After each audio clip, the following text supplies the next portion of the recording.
Smart saving plan తో మీ ఆత్మీయులకు ఉజ్వలమైన సురక్షితమైన జీవితం అందించండి. టాటా ఏఏతో ఇది సాధ్యం. చర్చనీయాంశంగా మారింది రాజా సింగ్ గారి రాజీనామా.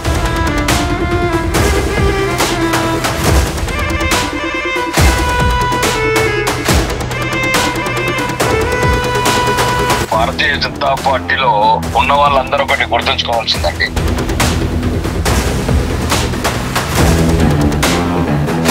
వికసిత భారత్, సురక్షిత భారత్, ఇది మా నినాదము. ఈ దేశాన్ని ఎల్లవెల్లలా కాపాడుకుంటాం. నమస్తే, వెల్కమ్ టు సుమన్ టీవీ. ఈరోజు చర్చనీయాంశంగా మారింది రాజా సింగ్ గారి రాజీనామా.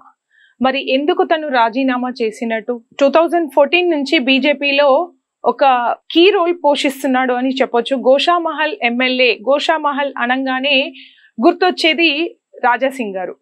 అయితే తను ఎందుకు రాజీనామా చేశాడు, ఎందుకు అంతలా రియాక్ట్ అవ్వాల్సి వచ్చింది? మనతో ఆర్మూర్ ఎమ్మెల్యే రాకేష్ రెడ్డి గారు ఉన్నారు, మనం మాట్లాడదాం. నమస్కారం అండి రాకేష్ రెడ్డి గారు. సార్, మనకిప్పుడు హైదరాబాద్ లో గోషామహల్ ఎమ్మెల్యే ఆ సీటు, ఆ పర్సన్ అనగానే యూత్ మొత్తానికి ఒక వైబ్రేషన్ ఉంటది. సో మరి అట్లాంటి పర్సన్ ఎందుకు నొచ్చుకోవడం జరిగింది?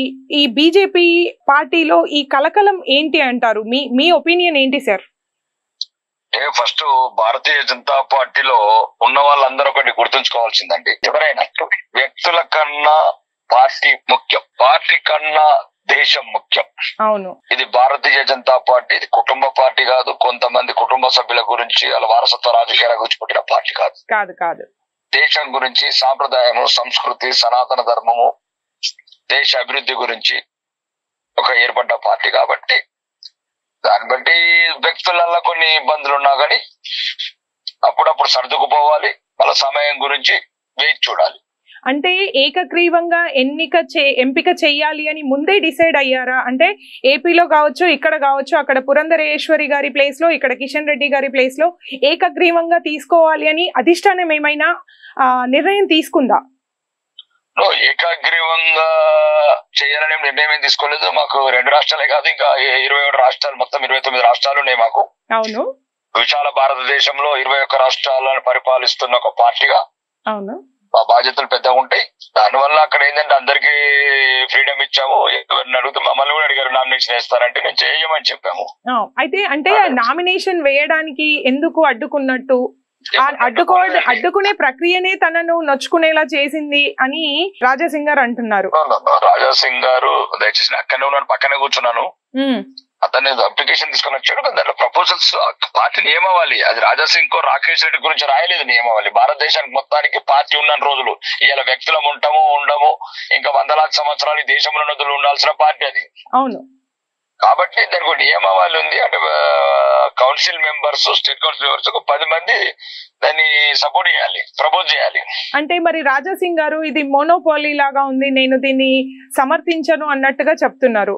మరి ఏమంటారు? వాళ్ళ వ్యక్తుల కన్నా పార్టీ ముఖ్యము, పార్టీ కన్నా దేశం ముఖ్యము. ఇదే భారతీయ జనతా పార్టీ సిద్ధాంతం. ఓకే, ఫస్ట్ అది తెలుసుకోవాలి. మరి నేను ఏమంటా అంటే నేను ఒప్పుకోను అంటే నేను ఒప్పుకోను, రేపు ఇంకొకరు ఒప్పుకోరు. నువ్వు ఒప్పుకున్నంత మాత్రం పార్టీ నియమాలు మారవు కదండి. అవును, ఫస్ట్ అది తెలుసుకోవాలి. అంటే ఒకవేళ అతను నామినేషన్ వేయాలనుకుంటే 10 మంది సపోర్టర్స్ సిగ్నేచర్స్, ప్రపోజల్ సిగ్నేచర్స్ పెడితే అతను అక్సెప్ట్ చేసి వాళ్ళు ఓటింగ్ జరిగేది. అవును, మరి అట్లాంటి లేనప్పుడు ఫార్మ్స్ ఎందుకు ఇస్తారు అతనికి? అంటే తనకి కూడా ఇంట్రెస్ట్ ఉంది అని తెలుసు, తను ఒక స్ట్రాంగ్ లీడర్ అని తెలుసు, మరి ఎందుకు సపోర్ట్ చేయలేకపోయినరు? నేను అదే అంటున్నానండి. అతను అది సపోర్టర్స్ అతను తయారు చేసుకోవాలి. ఎట్లయితే ఓటర్లను మెప్పించి మేము ఎట్లయితే ఇప్పుడు మేము కూడా ఎలక్షన్ టైంలో మేము ప్రపోజ్ చేయాలి, మాకు అప్పుడు కూడా చేయాలి ప్రపోజల్స్. అవును, ప్రపోజ్ చేయాల్సి ప్రజలు మెప్పించుకుని గెలవాల్సింది. రాజకీయం ఎమ్మెల్యే అట్లా గెలిచాం కదా, అయినా కానీ నేను కానీ ఎవరైనా కానీ. ప్రపోజల్స్ ని ముందే ప్రిపేర్ చేసుకోవాల్సింది రాజాబాయి. ఓకే, మరి అతనికి ఎవరైనా చెప్పి ఇబ్బంది పెట్టారా? అనుకున్న సమయానికి రాలేదా? వేరే సమస్యల వల్ల ఆగిపోయారా? అతను రాబట్టే 5 నిమిషాల ముందు వచ్చాడు. ఓకే, ఒకవేళ అతని సపోర్టర్స్, ప్రపోజర్స్ ఎక్కడ ఆగిపోయారా, ఎక్కడ ఉండిపోయారా చెప్పలేం కదండి. అతను వచ్చిందే 4 minutes బిఫోర్. ఓకే, అంటే నేను చెప్పే సాంకేతిక కారణాల వల్ల తప్ప అక్కడ పార్టీకి ఏముంటది? అతను నామినేషన్ వేసినా దానికి ఒక కార్యం ఉంటది, ఎన్నికలు ఉంటాయి, ఎవరు సభ్యులు ఎవరైతే ఉంటారో ఎవరి ఇష్టమైతే వాళ్ళకి ఇస్తారు, దానికి తప్పేముంది? ఓకే, మరి ఇప్పుడు రాజా సింగ్ గారు రాజీనామా యాక్సెప్ట్ చేస్తుందంటారా అధిష్టానం? రాజా సింగ్ కు బీజేపీకి విడదీయరని బంధం అండి. అవును, కొన్నిసార్లు రాజా సింగ్ గారిని రాష్ట్రంలో సీనియర్ నాయకుడిగా హిందూ భావజాలాన్ని, హిందువులకు ఏ సమస్య వచ్చినా ప్రతిస్పందించే నాయకుడిగా తెలంగాణ రాష్ట్ర వ్యాప్తంగా యువకులకు ఒక ధైర్యమైన, అవును, ధైర్యంతో పాటు స్థైర్యము. మరి ఇప్పుడు అతను నామినేషన్ నుంచి తప్పుకోవడం అంటే సెలెక్ట్ అవ్వకపోవడం, ఇన్ కేస్ ఇది జరిగితే, అంటే ఇది జరిగిపోయింది, సో ఇప్పుడు పార్టీ నుంచి కూడా బయటకు వస్తే మరి బీజేపీ నుంచి బయటకు వచ్చినందుకు ఎవరు లాస్ అవుతారంటారు? మళ్ళా చరిత్రలో చాలా పాఠాలు ఉంటాయండి. ఆ పాఠాలు అనేది ఒక పాఠం కావచ్చు. ఓకే, ఇప్పుడు రాజా సింగ్ తోని మొదలు కాలేదు భారతీయ జనతా పార్టీ, రాజా సింగ్ తోని ఆగిపోదు. రాకేష్ రెడ్డి తోని మొదలు కాలేదు, రాజా సింగ్ తోని ఆగిపోదు. అదే జరగదండి, అది ఎట్లాగా జరగదు. ఏంటంటే వ్యక్తులు వస్తారు పోతారు, వ్యవస్థ ఉంటది, దేశం ఉంటది, ధర్మం ఉంటది, భారతీయ జనతా పార్టీ ఉంటది. అదే చెప్తున్నాను. ఇది నిలువెల్ల గాయాల భారత మాత 65 సంవత్సరాలు కాంగ్రెస్ పార్టీ మొత్తం ఈ నిలువెల్ల గాయాల పాత్ర చేసింది భారత మాతని. అవును, దానికి 11 సంవత్సరాల నుంచి నరేంద్ర మోడీ గారి నాయకత్వంలో గాయాలన్నీ మాన్పించి భారత మాత కీర్తి ప్రపంచమంతా ఎగరవేస్తున్నాం ఈ రోజు, కీర్తించినట్లు. అవును, అంటే ఇప్పుడు ఒక స్వశక్తితో ముందుకొచ్చిన వ్యక్తి కదండి. సో మరి అంత స్వశక్తితో అంటే 2014 నుంచి ఇప్పటి వరకు చూసుకుంటే ఆయన తక్కువ పీరియడ్ లో చాలా ఎక్కువ ఫాలోవర్స్ ఉన్నారని చెప్పాలి. ఆయన కీర్తి, ఆయన ఫాలోవర్స్, ఆయన వెళ్లే విధానం, పార్టీని ముందుకు తీసుకెళ్లే విధానం కూడా చాలా బాగా డెవలప్ అయింది అని చెప్పాలి. మరి అక్కడ మనం ఆలోచించాల్సింది అంటే, మీరు చెప్పాల్సింది ఏంటి అంటే, దాని వల్ల ఎలాంటి నష్టం జరగదంటారా ఫ్యూచర్ లో? నేను ఏమంటానంటే, అదే ఇప్పుడు మీరు చెప్పిందే నిజం. అంటే ఒకవేళ రాజాబాయిని ఈ రోజు అతను నేషనల్ నాయకుడు అండి. ఇంకా ఉత్తరాదిలో ఈ మధ్యన మాకు, ఎందుకంటే శాసనసభ ఆయన తెలంగాణలో తక్కువ ఉంటున్నాడు, ఉత్తరాదిలో ఎక్కువ ఉంటున్నాడు పార్టీ ప్రోగ్రామ్స్ లో. అవును, అవును, అవును. కాబట్టి ఆయన దేశవ్యాప్త నాయకుడు అయింది. కాబట్టి పార్టీ, కేంద్ర పార్టీ ఏదైతే ఉందో అతన్ని దేశవ్యాప్తంగా అతను సర్వీస్ తీసుకోవాలనుకుంటుండొచ్చు. సరే సార్, ఓకే, బట్ ఇది ఎంతవరకు యాక్షన్ లోకి వస్తుంది అంటారు? అంటే రాష్ట్ర రాజకీయాల్లోనే, అంటే ఇప్పుడే కాదు, మనం ఇది వరకు చూసుకున్నా ఇంతకు ముందు కూడా ఇలాగే కొంచెం బయటకి వచ్చి అంటే తన నిరసన వ్యక్తం చేసిండు రాజా సింగ్ గారు. తన మాట వినట్లేదు, రాష్ట్ర పార్టీ నుంచి వినట్లేదు, బీజేపీ నుంచి సరైన సపోర్ట్ రావట్లేదు అని. సో ఇప్పుడు ఇది మళ్ళీ జరిగింది. సో ఇప్పుడు అప్పట్లాగే మళ్ళీ ఆహ్వానం వస్తుంది, దాన్ని యాక్సెప్ట్ చెయ్యరంటారా? ఎందుకంటే అతను ఆల్ ఆఫ్ సడన్ గా డిసిషన్ తీసుకోలేదు. చాలా ఒక అంటే ఇంత స్టేజ్కి వచ్చిన వ్యక్తి ఆల్ ఆఫ్ సడన్ గా డెసిషన్ తీసుకోడు కదా, ఎంతో ఆలోచించే ఈ డెసిషన్ తీసుకొని ఉంటారు. మరి ఇక్కడ ఫెయిల్ అయిపోయి అక్కడ పాస్ అవుతాడు అని ఎలా అనుకుంటాం మనం?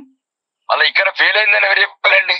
అంటే రాజీనామా ఇచ్చేస్తే దాని మీనింగ్ ఏంటి సార్? అతను నామినేషన్ రాజీనామా అంటే అరే కొన్నిసార్లు ఆవేదనలో ఆవేశంలో కొన్ని నిర్ణయాలు మాట్లాడుతూ మన కుటుంబంలో కావచ్చు, వ్యాపారాలు కావచ్చు, కొన్నిసార్లు మనం అంటే ఒక మెచ్యూర్డ్ లీడర్ కదా సార్, అంత ఆవేశంతో చేశారంటారా? 90 ఏళ్ళ వృద్ధులు కూడా ఏడుస్తారు, 9 నెలల పాప కూడా ఏడుస్తుంది. ఏడుపుకు వయసుకి ఏం సంబంధం? ఓకే, ఆవేదనకు సంబంధం ఏంటండి? ఆయన ఏదో అనుకుండొచ్చు, అనుకోకుండా రాలేదు, నన్ను ఏదో ఇబ్బందికరమైన పరిస్థితి ఫీల్ అయిండు. కానీ ఒక్కటి మాత్రం చెప్పగలుగుతాను, రాజాబాయితో నాకు వ్యక్తిగత స్నేహితం వల్ల చెప్తాను, రాజాబాయి బీజేపీని వదిలి ఉండలేడు, బీజేపీ రాజాబాయిని వదిలి ఉండలేదు. ఇవన్నీ కొద్దిగా టీ కప్పులో తుఫాన్లు, ఇవన్నీ అప్పుడప్పుడు చిన్న చిన్న సంఘటనలు జరుగుతాయి. మళ్ళా శరా మామూలే, మా సోదరుణ్ణి మేము వదులుకోము, అతన్ని అన్ని చెప్తున్నాను కదా. అది ఆయన ఒక హిందుత్వం అనే పదానితోని అంటే కలిసి కవల పిల్లల్లాగా పుట్టిన వ్యక్తి. రెండోది ఏంటంటే తెలంగాణ వ్యాప్తంగా ఒక యువతకు ఒక ఆదర్శంగా, ఒక ధైర్యంగా, స్ఫూర్తిగా నిలిచిన వ్యక్తి. అంటే సోషల్ మీడియాలో కావచ్చు, అంటే చాలా రకాలుగా బయట నుంచి కూడా అంటే బంగారం కోసం వజ్రాన్ని వదిలిపెడుతున్నారు అనేది మనం చూస్తున్నాం సాధారణంగా. ఇప్పుడు సోషల్ మీడియాలో కరెంట్ అంతా అట్లాగే ఉంది, అన్ని పోస్టులన్నీ అట్లాగే వస్తున్నాయి. మరి దీనికి ఏమంటారు మీరు? బంగారాన్ని వదులుకోము, వజ్రాన్ని వదులుకోము, ఇనుమును కూడా వదులుకోము, ఏది వదులుకోము, అన్ని కలుపుకొని ఈ దేశాన్ని సురక్షితంగా ఉంచుతాము. శ్రేష్ఠ భారత్, ఏక్ భారత్, వికసిత భారత్, సురక్షిత భారత్, ఇది మా నినాదము. ఈ దేశాన్ని ఎల్లవెల్లలా కాపాడుకుంటాము. ఇప్పటికే అడుగడుగున శత్రు దేశాలు, అంతర్గత శత్రువులు, ఆక్రమణదారులు ఎన్నో రకాలుగా ఇబ్బంది పడుతున్నాం. భారతదేశంలో మెజారిటీ హిందువులమైన మాకు ఎన్నో అవమానాలు, అరాచకాలు, ఇవన్నీ తప్పుకోవాలని అందరం ఒకటి ఉండాల్సిన సమస్య. అలమాలో చిన్న చిన్న గొడవలు ఉంటాయి, అవి సర్దు మరుగుతాయి. తెలంగాణలో మళ్ళీ స్టార్ క్యాంపెయిన్ గా రాజాబాయి మొత్తం తిరుగుతాడు. తన శక్తిని, తన యుక్తిని మొత్తం ఈ దేశానికి, ధర్మానికి దారపోసే వ్యక్తి ఆయన. Okay sir, right, thank you sir, thank you so much. ధన్యవాదాలు. ఇదండి మన రాకేష్ రెడ్డి గారు చెప్పిన తన ఒపీనియన్. రాజా సింగ్ ని ఎట్టి పరిస్థితుల్లో బీజేపీ వదులుకోదు, బీజేపీని రాజా సింగ్ వదులుకోడు, ఇవి రెండు కవల పిల్లల లాంటివి అని అంటున్నాడు. సో వేచి చూడాలి ఏం జరుగుతుందో. Stay tune.